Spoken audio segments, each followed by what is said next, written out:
साध संगत जी, प्रेम से कहना धन निरंकार जी। स्वागत है आप सभी का आपके ही चैनल पर। हाजिर हूँ मैं आप सभी के लिए एक नई साखी लेकर। तो चलिए आज की साखी सुनते हैं। साध संगत जी, एक व्यक्ति मंदिर में सेवक था। उसका काम मंदिर की साफ सफाई करना था।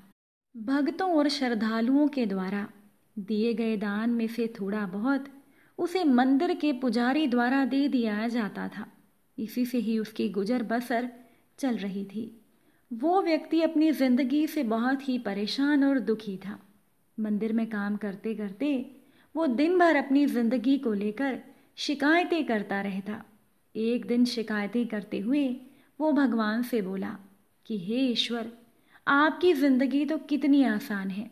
आपको बस एक जगह खड़े रहना होता है। मेरी जिंदगी को देखो, मैं कितनी मुश्किलों से भरी हुई जिंदगी जी रहा हूँ। दिन भर कड़ी मेहनत करता हूँ, तब जाकर कहीं 2 वक्त की रोटी नसीब हो पाती है। काश मेरी जिंदगी भी आपके जैसी होती। अब उस व्यक्ति की बात को सुनकर भगवान बोले, तुम जैसा सोच रहे हो वैसा नहीं है। मेरी जगह रहना बिल्कुल आसान नहीं है। मुझे बहुत सी चीज़ें देखनी पड़ती हैं, बहुत सी व्यवस्थाएं करनी पड़ती है, और ये हर किसी के बस की बात नहीं है। तब मंदिर का सेवक बोला, प्रभु आप कैसी बातें कर रहे हैं? आपका काम आसान ही तो है। आपकी तरह मैं भी दिन भर खड़े रह सकता हूँ, इसमें कौन सी बड़ी बात है? भगवान बोले, तुम ये नहीं कर पाओगे। इस काम में बहुत धैर्य की ज़रूरत पड़ती है। सेवक बोला, प्रभु मैं ज़रूर कर पाऊंगा। आप मुझे एक दिन अपनी ज़िंदगी जीने का मौका तो दीजिए। आप जैसा बताएंगे मैं वैसा ही करूँगा। वो सेवक भगवान के आगे ज़िद करने लगा। उसकी ज़िद के आगे भगवान मान गए और बोले, ठीक है, आज पूरा दिन तुम मेरी ज़िंदगी जियो, मैं तुम्हारी ज़िंदगी जीता हूँ। लेकिन मेरी ज़िंदगी जीने के लिए तुम्हें कुछ शर्तें माननी होंगी।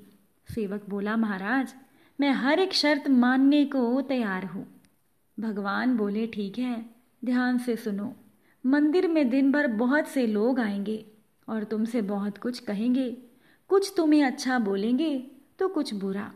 तुम्हें हर किसी की बात चुपचाप एक जगह मूर्ति की तरह खड़े रहकर धैर्य के साथ सुननी है और उन पर कोई भी प्रतिक्रिया नहीं देनी है। सेवक मान गया। भगवान और सेवक ने अपनी जिंदगी एक दिन के लिए आपस में बदल ली। सेवक भगवान की जगह मूर्ति बनकर खड़ा हो गया और भगवान मंदिर की साफ सफाई का काम निपटाकर वहां से चले गए। अब थोड़ी देर बीतने के बाद मंदिर में एक धनी व्यापारी आया। भगवान से प्रार्थना करते हुए वो व्यापारी बोला कि हे ईश्वर, मैं एक नई फैक्ट्री खोल रहा हूँ। मुझे आशीर्वाद दीजिए कि मेरा काम अच्छी तरह से चले और मैं अच्छा मुनाफा कमाऊं। प्रार्थना करके वो धनी व्यापारी प्रणाम के लिए जैसे ही नीचे झुका तो उसका बटुआ गिर गया। जब वो वहां से जाने लगा तो भगवान की जगह खड़े सेवक का मन हुआ कि वो उस व्यापारी को बता दे कि उसका बटुआ वहां गिर गया है। लेकिन भगवान की शर्त के अनुसार सेवक को चुप रहना था, इसीलिए वो कुछ नहीं बोला और वो खामोश ही खड़ा रहा। इसके तुरंत बाद एक गरीब व्यक्ति वहां आया और वो भगवान से बोला, प्रभु बहुत गरीबी में मेरा जीवन कट रहा है। परिवार का पेट पालना है, माँ के लिए दवाई खरीदनी है। समझ नहीं आ रहा कि इतना सब मैं कैसे करूँगा। आज देखो मेरे पास केवल 2 रुपए हैं, क्या मैं इसमें जी पाऊँगा?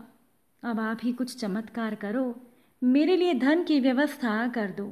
प्रार्थना करने के बाद जैसे ही वो गरीब व्यक्ति जाने लगा तो उसे नीचे गिरा हुआ एक बटुआ दिखाई दिया।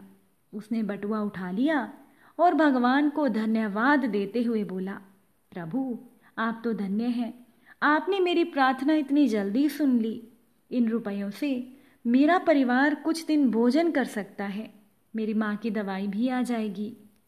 भगवान को धन्यवाद देकर वो व्यक्ति वहां से जाने लगा।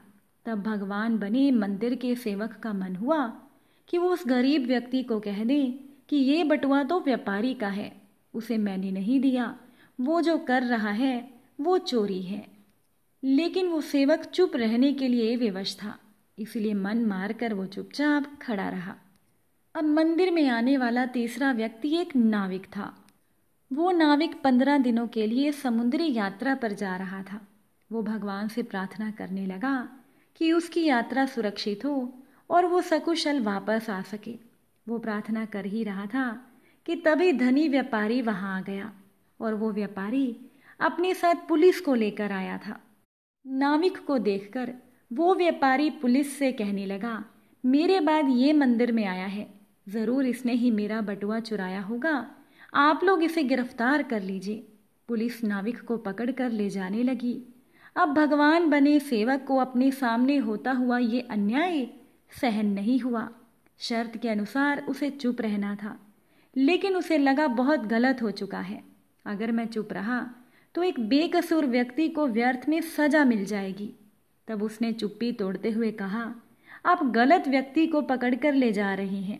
ये बटुआ नाविक ने नहीं, बल्कि एक गरीब व्यक्ति ने चुराया है, जो इस नाविक से पहले मंदिर में आया था। मैं भगवान हूं, मैंने सब देखा है। अब पुलिस भगवान की बात कैसे ना मानती। उनकी बात मानकर उन्होंने नाविक को छोड़ दिया और उस गरीब आदमी को पकड़ लिया जिसने बटुआ उठाया था। शाम को जब भगवान वापस आए तो मंदिर के सेवक ने पूरे दिन का वृतांत सुनाते हुए उन्हें गर्व से कहा, आज मैंने एक व्यक्ति के साथ अन्याय होने से रोका है। देखिए, आपकी जिंदगी जीकर आज मैंने कितना अच्छा काम किया है। उसकी बात सुनकर भगवान बोले, ये तुमने क्या किया? मैंने तुमसे कहा था चुपचाप मूर्ति बनकर खड़े रहना, लेकिन वैसा न करके तुमने मेरी पूरी योजना पर पानी फेर दिया।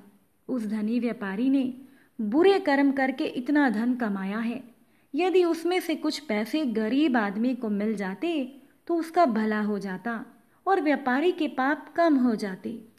जिस नाविक को तुमने समुद्री यात्रा पर भेज दिया, अब वो जीवित वापस नहीं आएगा, क्योंकि समुद्र में तूफान आने वाला है। अगर वो नाविक कुछ दिन जेल में रहता तो कम से कम उसकी जान बच जाती। सेवक को ये सुनकर एहसास हुआ कि वो तो बस वही देख पा रहा था जो उसकी आंखों के सामने हो रहा था। उन सबके पीछे की वास्तविकता को वो देख ही नहीं पा रहा था। जबकि भगवान जीवन के हर एक पहलू पर विचार करके अपनी योजना बनाते हैं और लोगों के जीवन को चलाते हैं।